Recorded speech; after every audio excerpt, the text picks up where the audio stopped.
സംസ്ഥാന സമിതി തെരഞ്ഞെടുപ്പിൽ അതൃപ്തി പരസ്യമാക്കി സിപിഐഎം നേതാവും മുൻ എംഎൽഎയുമായ എ പത്മകുമാർ. പാർട്ടി സംസ്ഥാന സമ്മേളനം കഴിഞ്ഞപ്പോൾ നമ്മളൊക്കെ വെളിയിലായി, മറ്റു പലരും അകത്ത്. അതിന്റെ ഒരു പ്രയാസമുണ്ട്.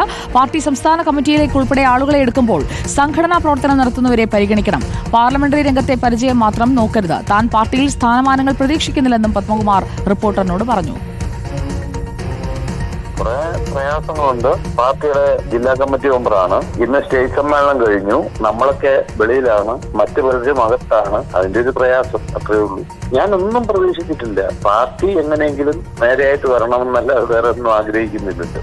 എന്റെ കാര്യത്തിൽ എന്താ പ്രശ്നം? ഞാനൊരു ചെറിയ മനുഷ്യനുണ്ട്. പാർട്ടി സ്റ്റേറ്റ് കമ്മിറ്റി ഉൾപ്പെടെയുള്ള ഘടകങ്ങളിലേക്ക് ആൾക്കാരെ എടുക്കുമ്പോൾ വർഗപരിചരണ സംഘടനകളുടെ പ്രവർത്തനം, പാർട്ടി കമ്മിറ്റികളിലെ പങ്കാളിത്തം, ദേശാഭിമാനി പത്രം ഉൾപ്പെടെയുള്ള ചേർക്കല്, ഇങ്ങനെയുള്ള കാര്യങ്ങൾ പരിഗണിക്കേണ്ടതാണ്. അങ്ങനെയുള്ള കാര്യങ്ങളൊന്നും പരിഗണിക്കാതെ പാർലമെന്ററി രംഗത്ത് മാത്രം നോക്കിയിട്ട് എടുക്കുന്നത് പാർലമെന്ററി അവസരവാദത്തിന് വഴിയൊരുക്കും. അത്രയേ ഉള്ളൂ. പ്രവീൺ പുരുഷോത്തമൻ നമുക്കൊപ്പം. പ്രവീൺ പുരുഷോത്തമൻ, പാർലമെന്ററി രംഗത്തെ അനുഭവ പരിചയം മാത്രമെന്ന് പറയുന്നത് അത് ഇപ്പോൾ ക്ഷണിതമായി ഉൾപ്പെട്ട വീണ ജോർജിനെ ഉദ്ദേശിച്ചാണോ പത്മകുമാറിന്റെ തുറന്നടിക്കൽ?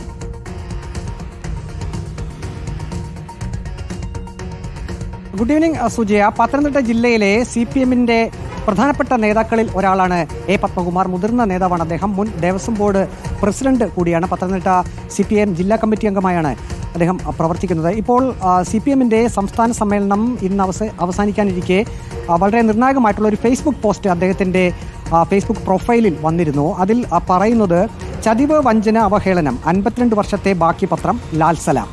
ഈ കേവലം വാക്കുകൾ കൊണ്ട് മാത്രം അദ്ദേഹം ആ ഫേസ്ബുക്ക് പോസ്റ്റ് അവസാനിപ്പിച്ചു.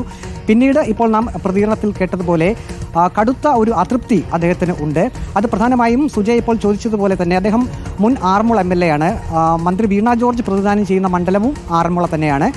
ഒരു പക്ഷേ മന്ത്രി വീണ ജോർജിനെ CPM-ന്റെ സംസ്ഥാന കമ്മിറ്റി പ്രത്യേക ക്ഷണിതാവായി അങ്ങനെ ഒരു സ്ഥാനമാനം ലഭിച്ചതിലുള്ള ഒരു അതൃപ്തി ആയിരിക്കാം അദ്ദേഹത്തിന് പെട്ടെന്നുള്ള ഇത്തരത്തിലുള്ള ഒരു പ്രതികരണത്തിന് കാരണം. പക്ഷേ നമ്മൾ ആവർത്തിച്ച് ചോദിക്കുമ്പോൾ വീണ ജോർജ് എന്നൊരു വാക്ക് അദ്ദേഹം പറയുന്നതേയില്ല. പകരം സംഘടനാ പ്രവർത്തനങ്ങളിൽ സജീവമായി നിൽക്കുന്ന ആളുകളെ പാർട്ടി സംസ്ഥാന കമ്മിറ്റിയിലേക്ക് ഉൾപ്പെടെ പരിഗണിക്കണം. പാർലമെന്ററി രംഗത്ത് മികവ് പുലർത്തുന്നവരെ മാത്രം പരിഗണിച്ചാൽ പോരാ. ദേശാഭിമാനി പത്രം അത് കൂടുതൽ വരിക്കാരെ ചേർക്കുന്ന ആളുകൾ 52 വർഷം എന്ന ഒരു കാലയളവ് കൂടി അദ്ദേഹം മുന്നോട്ട് വെക്കുന്നുണ്ട്. നമ്മളൊക്കെ വെളിയിൽ, മറ്റു പലരും അകത്ത്. അത് പാർട്ടി എന്താണ് അതിൽ പ്രതികരിക്കാൻ പോകുന്നത്, മറ്റ് നേതാക്കളുടെ പ്രതികരണം എന്താണ് എന്നതറിയാൻ, പ്രത്യേകിച്ചും ജില്ലാ സെക്രട്ടറിയുടെ അടക്കം പ്രതികരണങ്ങൾ ഈ വിഷയത്തിൽ വരുന്നുണ്ടോ എന്നതുകൂടി നമുക്ക് നോക്കാം.